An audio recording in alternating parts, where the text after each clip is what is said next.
नमस्कार, the news Bihar में आपका स्वागत है। बिहार की अहम खबरें लेकर आए हैं। वीडियो शुरू करने से पहले चैनल सब्सक्राइब कर लें और बताएं आप कहां से देख रहे हैं। अब नजर डालते हैं दिन भर की बड़ी हलचल पर। उत्तर बिहार की नदियों में उफान। नेपाल के तराई इलाकों और सीमावर्ती जिलों में लगातार हो रही बारिश के कारण कोसी, गंडक और बागमती नदियों का जलस्तर तेजी से बढ़ रहा है। 12 जिलों में वज्रपात, ठंडा का अलर्ट। मौसम विभाग IMD ने मुजफ्फरपुर, दरभंगा, पूर्णिया और कटिहार समेत 12 जिलों में अगले 24 घंटों के लिए भारी बारिश और बिजली गिरने का येलो अलर्ट जारी किया है। किसानों के खिले चेहरे। जुलाई के आखिरी हफ्ते में हो रही इस लगातार बारिश से धान की रोपनी में तेजी आई है, जिससे किसानों ने राहत की सांस ली है। पटना में छाए रहे बादल। राजधानी पटना और आसपास के इलाकों में सुबह से ही ठंडी हवाएं चल रही हैं और रुक रुक कर बूंदाबांदी से तापमान में गिरावट दर्ज की गई है। पटना गया डोभी 4 लेन पर काम तेज। इस राष्ट्रीय राजमार्ग के अंतिम चरण के निर्माण कार्य की समीक्षा की गई।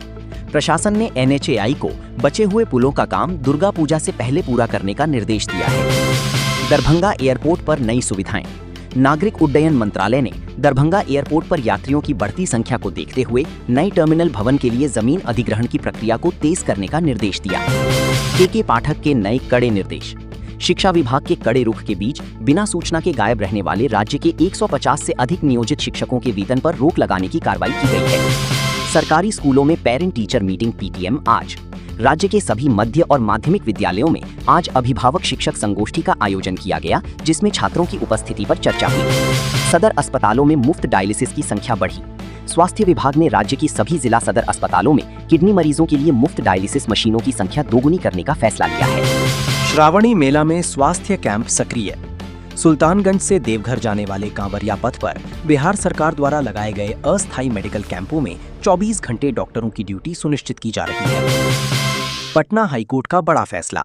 हाईकोर्ट ने राज्य में संविदा यानी कॉन्ट्रैक्ट पर काम कर रहे कर्मियों की सेवा शर्तों और मानदेय को लेकर सरकार को नीतिगत सुधार करने का आदेश दिया है। गोपालगंज में बड़ी शराब खेप जब्त।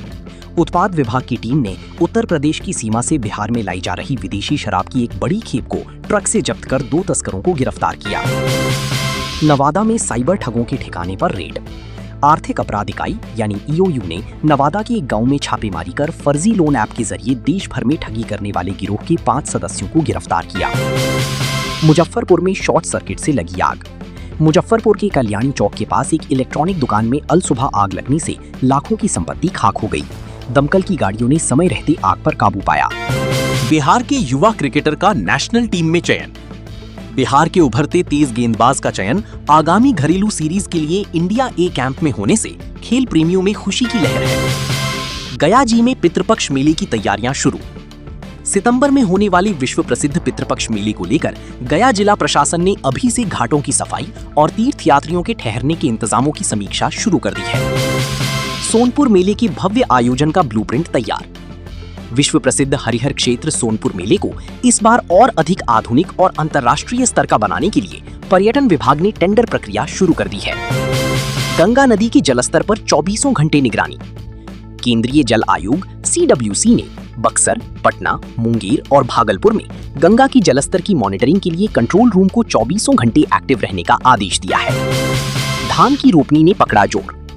पिछले 3 दिनों से हो रही झमाझम बारिश के बाद शाहाबाद और मगध प्रमंडल के जिलों में धान की रोपनी का आंकड़ा 65% के पार पहुंच गया है। उर्वरक की कालाबाजारी पर नकेल। कृषि विभाग ने लखीसराय और बेगूसराय में खाद की दुकानों पर छापेमारी कर यूरिया की कालाबाजारी करने वाले 3 दुकानदारों के लाइसेंस रद्द कर दिए। हर घर नल का जल योजना का ऑडिट। पंचायती राज विभाग ने ग्रामीण इलाकों में बंद पड़े वार्डों के नल जल कनेक्शनों को ठीक करने के लिए 15 दिनों का विशेष अभियान शुरू किया है। सौर ऊर्जा से चलेंगे नलकूप। बिजली विभाग ने किसानों को राहत देते हुए पहले चरण में राज्य की 5000 सरकारी नलकूपों, ट्यूबवेल को सोलर पंप में बदलने की प्रक्रिया शुरू की। प्रशासनिक फेरबदल, कई IAS अफसरों की तबादले। बिहार सरकार ने कानून व्यवस्था और विकास कार्यों को गति देने के लिए 6 जिलों की उप विकास आयुक्त DDC और कई अनुमंडल अधिकारियों का ट्रांसफर किया है। जमीन रजिस्ट्री के नियमों में सरलता। निबंधन विभाग ने आम जनता की सहूलियत के लिए दाखिल खारिज और रजिस्ट्री की प्रक्रियाओं को ऑनलाइन पोर्टल पर और आसान बना दिया है। रिटायर्ड कर्मियों के पेंशन के लिए डिजिटल जीवन प्रमाण पत्र। बिहार सरकार ने बुजुर्ग पेंशन भोगियों के लिए घर बैठे मोबाइल ऐप के जरिए फेस ऑथेंटिकेशन से जीवन प्रमाण पत्र जमा करने की सुविधा अनिवार्य कर दी है। पटना कलेक्ट्रेट की नई बिल्डिंग का लोकार्पण जल्द। पटना में गंगा किनारे बनकर तैयार आधुनिक कलेक्ट्रेट भवन के उद्घाटन की तैयारियां अंतिम चरण में हैं। अगस्त के पहले हफ्ते में इसका लोकार्पण हो सकता है। डेंगू को लेकर स्वास्थ्य विभाग का अलर्ट। अगस्त महीना शुरू होने से पहले ही पटना, भागलपुर और मुजफ्फरपुर नगर निगम को फॉगिंग और जल जमाव हटाने के कड़े निर्देश दिए गए हैं। अस्पतालों में 24 घंटे एम्बुलेंस सेवा की मॉनिटरिंग।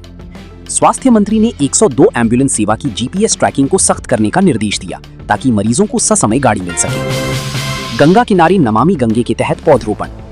बक्सर से लेकर कटिहार तक गंगा नदी के तटबंधों को मजबूत करने और पर्यावरण सुधार के लिए 5 लाख नए पौधे लगाने का लक्ष्य रखा गया है। प्लास्टिक बैन को लेकर छापेमारी तेज। पटना के प्रमुख बाजारों में सिंगल यूज प्लास्टिक के खिलाफ नगर निगम ने सघन चेकिंग अभियान चलाकर भारी जुर्माना वसूला। आरा छपरा 4 लेन का काम अंतिम चरण में। वीर कुंवर सिंह सेतु से जुड़ने वाले इस नए मार्ग के चालू होने से भोजपुर और सारण प्रमंडल के बीच की दूरी और कम हो जाएगी। पटना सिटी के लिए नई इलेक्ट्रिक बसें। बिहार राज्य पथ परिवहन निगम BSRTC ने प्रदूषण कम करने के लिए पटना सिटी और गांधी मैदान रूट पर 15 नई इलेक्ट्रिक बसें उतारने का फैसला लिया है। गया और मुजफ्फरपुर रेलवे स्टेशनों का पुनर्विकास। वर्ल्ड क्लास स्टेशन योजना के तहत गया और मुजफ्फरपुर स्टेशनों पर नई ओवरब्रिज और लिफ्ट लगाने का काम तेज कर दिया गया है। ग्रामीण सड़कों की मरम्मत के लिए फंड जारी। ग्रामीण कार्य विभाग ने मानसून में खराब हुई सड़कों की तुरंत मरम्मत के लिए 250 करोड़ रुपए का बजट जारी किया है। पटना में बड़े सेक्स रैकेट का भंडाफोड़। पुलिस की विशेष टीम ने पटना के एक नामी होटल और स्पा सेंटर पर छापेमारी कर सरगना समेत 6 लोगों को गिरफ्तार किया।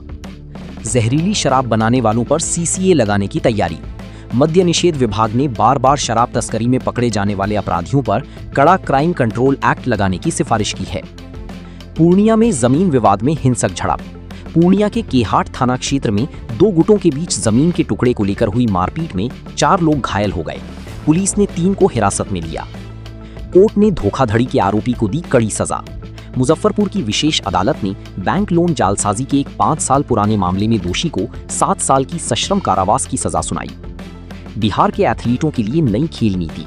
खेल विभाग ने राष्ट्रीय स्तर पर मेडल जीतने वाली सूबे के खिलाड़ियों को सीधे सरकारी नौकरी और 5 लाख रुपए तक की आर्थिक मदद देने का ऐलान किया है। वैशाली में पुरातात्विक खुदाई की नई रिपोर्ट।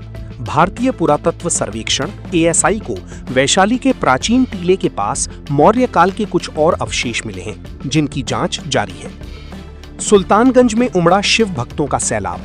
सावन के तीसरे सप्ताह के समापन पर सुल्तानगंज के अजगैबीनाथ धाम में गंगा स्नान कर जल उठाने वाले कांवरियों की संख्या में रिकॉर्ड बढ़ोतरी दर्ज की गई। भागलपुर सिल्क को मिला नया विदेशी ऑर्डर। भागलपुर के बुनकरों द्वारा तैयार सिल्क के कपड़ों की मांग यूरोप के बाजारों में बढ़ी है, जिससे स्थानीय हथकरघा उद्योग को नया जीवन मिला है। सोन नदी के जलस्तर पर नियंत्रण। मध्य प्रदेश और रिहंद बांध से पानी छोड़े जाने के बाद रोहतास के इंद्रपुरी बैराज की सभी फाटकों को अलर्ट पर रखा गया है। हालांकि स्थिति पूरी तरह नियंत्रण में है।